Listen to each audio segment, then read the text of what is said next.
शनिश्चराय नमः। शनिवार व्रत कथा। एक समय की बात है। सूर्य, चंद्रमा, मंगल, बुध, बृहस्पति, शुक्र, शनि, राहु और केतु इन ग्रहों में आपस में झगड़ा हो गया कि हम सब में सबसे बड़ा कौन है। सब अपने अपने को बड़ा कहते थे। जब आपस में कोई निश्चय न हो सका तो सब के सब आपस में झगड़ते हुए इंद्रदेव के पास गए और कहने लगे कि आप सब देवताओं के राजा हैं, इसलिए आप हमारा न्याय करके बतलाओ कि हम नवों ग्रहों में से सबसे बड़ा कौन है। राजा इंद्र इनका प्रश्न सुनकर घबरा गए और कहने लगे कि मुझ में इतना सामर्थ्य नहीं है जो किसी को बड़ा या छोटा बतलाऊं। मैं अपने मुख से कुछ नहीं कह सकता हूँ।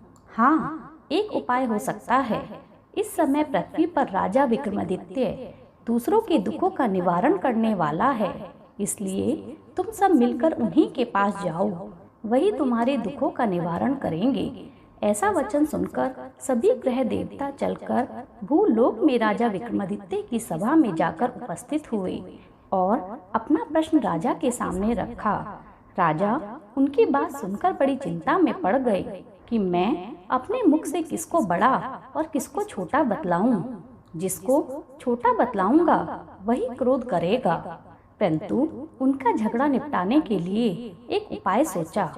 उन्होंने सोना, चांदी, कांसा, पीतल, शीशा, रांगा, जस्ता, अभ्रक और लोहा नवों धातुओं के 9 आसन बनवाए। सब आसनों को क्रम से जैसे सोना सबसे पहले और लोहा सबसे पीछे बिछाए गए। इसके पश्चात राजा ने सब ग्रहों से कहा कि आप सब अपने अपने सिंहासनों पर बैठिए। जिसका आसन सबसे आगे वह सबसे बड़े और जिसका आसन सबसे पीछे वह सबसे छोटा जानिए।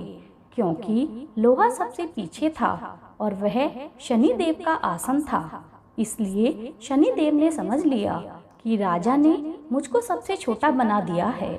इस पर शनिदेव को क्रोध आ गया और कहा, हे राजन, तू मेरे पराक्रम को नहीं जानता।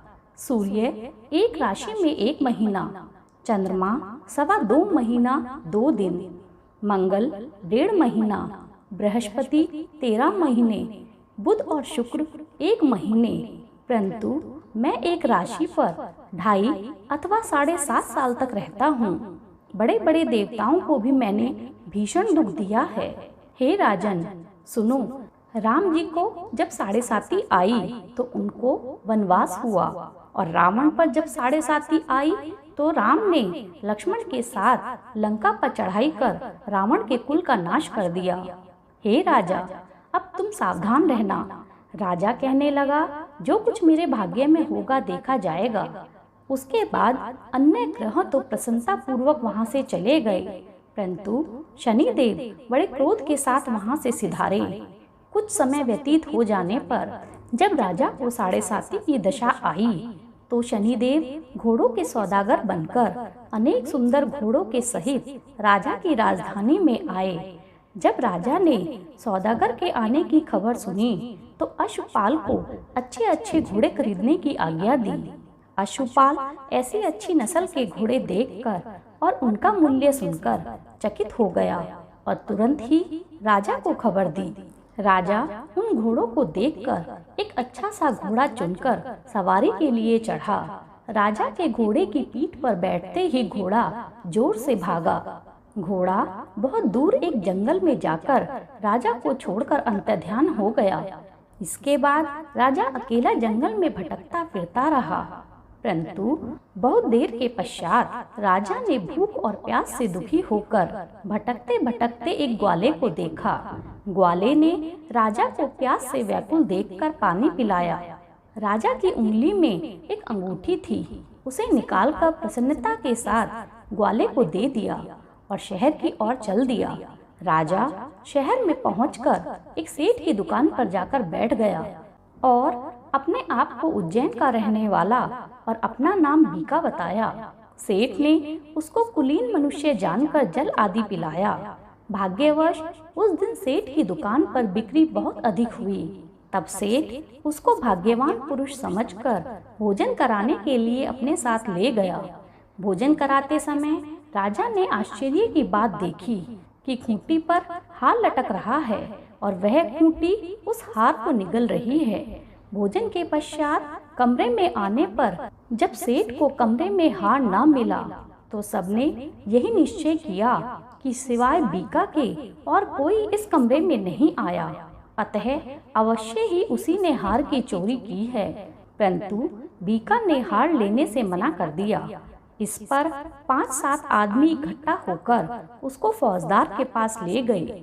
फौजदार ने उसको राजा के सामने उपस्थित कर दिया और कहा कि ये आदमी तो भला प्रतीत होता है, चोर मालूम नहीं होता, परंतु सेठ का कहना है कि इसके सिवाय और कोई घर में नहीं आया, अवश्य ही इसी ने चोरी की है। तब राजा ने आज्ञा दी कि इसके हाथ पैर काटकर चौरंगिया कर दिया जाए। राजा की आज्ञा का तुरंत पालन किया गया और बीका के हाथ पैर काट दिए गए। इस प्रकार कुछ समय व्यतीत हो जाने पर एक तेली उसको अपने घर ले गया और कोलू पर उसको बिठा दिया। बीका उस पर बैठकर बैल को हाँकता रहता था। शनि की दशा समाप्त हो गई और एक रात को वर्षा ऋतु के समय वह मल्हार राग गाने लगा। उसका गाना सुनकर उस शहर के राजा की कन्या उस राग पर मोहित हो गई और दासी को खबर देने के लिए भेजा कि शहर में कौन गा रहा है। दासी सारे शहर में फिरती फिरती क्या देखती है कि तेली के घर में चौरंगिया राग गा रहा है। दासी ने महल में आकर राजकुमारी को सारा वृतांत कह सुनाया। बस उसी क्षण राजकुमारी ने अपने मन में यह प्रण कर लिया, चाहे कुछ भी हो जाए, मैं इस चौरंगिया के साथ ही विवाह करूंगी। प्रातः काल होते ही जब दासी ने राजकुमारी को जगाना चाहा तो राजकुमारी अनशन व्रत लेकर पड़ी रही। तब दासी ने रानी के पास जाकर राजकुमारी के न उठने का वृतांत कहा। रानी ने तुरंत ही वहां आकर राजकुमारी को जगाया और उनके दुख का कारण पूछा। तो राजकुमारी ने कहा, माताजी, मैंने यह प्रण कर लिया है कि मैं तेली के घर में जो चौरंगिया है उसी के साथ विवाह करूंगी। माता ने कहा, पगली, यह क्या बात कह रही है? तेरा विवाह तो किसी देश के राजा के राजकुमार के साथ होगा। कन्या कहने लगी कि माताजी, मैं अपना प्रण कभी नहीं तोड़ूंगी। माता ने चिंतित होकर यह बात राजा को बतलाई। जब राजा ने भी आकर राजकुमारी को समझाने का प्रयास किया और कहा कि मैं अभी देश देशांतर में अपने दूत भेजकर तुम्हारे लिए सुयोग्य वर खोजता हूँ, तब राजकुमारी ने उनकी बात नहीं मानी। कन्या ने कहा, पिताजी, मैं अपने प्राण त्याग दूंगी, परंतु दूसरे से विवाह नहीं करूंगी। इतना सुनकर राजा ने क्रोध से कहा, यदि तेरे भाग्य में ऐसा ही लिखा है तो जैसी तेरी इच्छा वैसा ही कर। राजा ने तेली को बुलाकर कहा कि तेरे घर में जो चौरंगिया है उसके साथ मैं अपनी कन्या का विवाह करना चाहता हूँ। तेली ने कहा कि यह कैसे हो सकता है? कहाँ आप हमारे राजा और कहाँ मैं एक नीच तेली। परंतु राजा ने कहा कि भाग्य के लिखे को कोई टाल नहीं सकता, अपने घर जाकर विवाह की तैयारी करो। राजा ने उसी समय तोरण और बंदरवाड़ लगवाकर अपनी राजकुमारी का विवाह चौरंगिया बना विक्रमादित्य के साथ कर दिया। रात्रि को जब विक्रमादित्य और राजकुमारी महल में सोए तो आधी रात में शनिदेव ने विक्रमादित्य को स्वप्न में दर्शन दिए और कहा, हे राजा, कहो मुझको छोटा बताकर तुमने कितना दुख उठाया है। राजा ने शनिदेव से क्षमा मांगी। शनिदेव ने प्रसन्न होकर विक्रमादित्य के हाथ पैर लौटा दिए। तब राजा ने कहा, महाराज, मेरी प्रार्थना स्वीकार करें कि जैसा दुख आपने मुझे सौंप दिया है ऐसा और किसी को ना दें। शनिदेव ने कहा, तुम्हारी यह प्रार्थना स्वीकार है। जो मनुष्य मेरी कथा सुनेगा या कहेगा उसको मेरी दशा में कभी किसी प्रकार का दुख नहीं होगा, और जो नित्य प्रति मेरा ध्यान करेगा या चींटियों को आटा डालेगा उसके सब मनोरथ पूर्ण होंगे। इतना कहकर शनिदेव अपने धाम को चले गए। राजकुमारी की आंखें खुली और उसने राजा के हाथ पैर सही सलामत देखे तो वह आश्चर्य करने लगी। उसको देखकर राजा ने अपना समस्त हाल कहा कि मैं उज्जैन का राजा विक्रमादित्य हूँ। यह बात सुनकर राजकुमारी अत्यंत प्रसन्न हुई। प्रातः काल होने पर राजकुमारी से उसकी सखियों ने पूछा तो उसने अपने पति का समस्त वृत्तांत कह सुनाया। तब सब ने प्रसन्नता प्रकट की और कहा कि ईश्वर ने आपकी मनोकामना पूर्ण कर दी। जब सेठ ने यह बात सुनी तो वह विक्रमादित्य के पास आया और राजा विक्रमादित्य के पैरों पर गिरकर क्षमा मांगने लगा कि आप पर मैंने चोरी का झूठा दोष लगाया है, अतः आप मुझको जो दंड देना चाहें वो दें। राजा ने कहा, मुझ पर शनिदेव का कोप था, इस कारण यह सब दुख मुझे प्राप्त हुए हैं। इसमें तुम्हारा तनिक भी दोष नहीं है, तुम अपने घर वापस जाओ। सेठ बोला कि मुझे तभी शांति होगी जब आप मेरे घर चलकर प्रीतिपूर्वक भोजन करेंगे। राजा ने कहा, जैसे आपकी मर्जी। सेठ ने अपने घर जाकर अनेक प्रकार के सुंदर भोजन बनवाए और राजा विक्रमादित्य को प्रतिभोज दिया।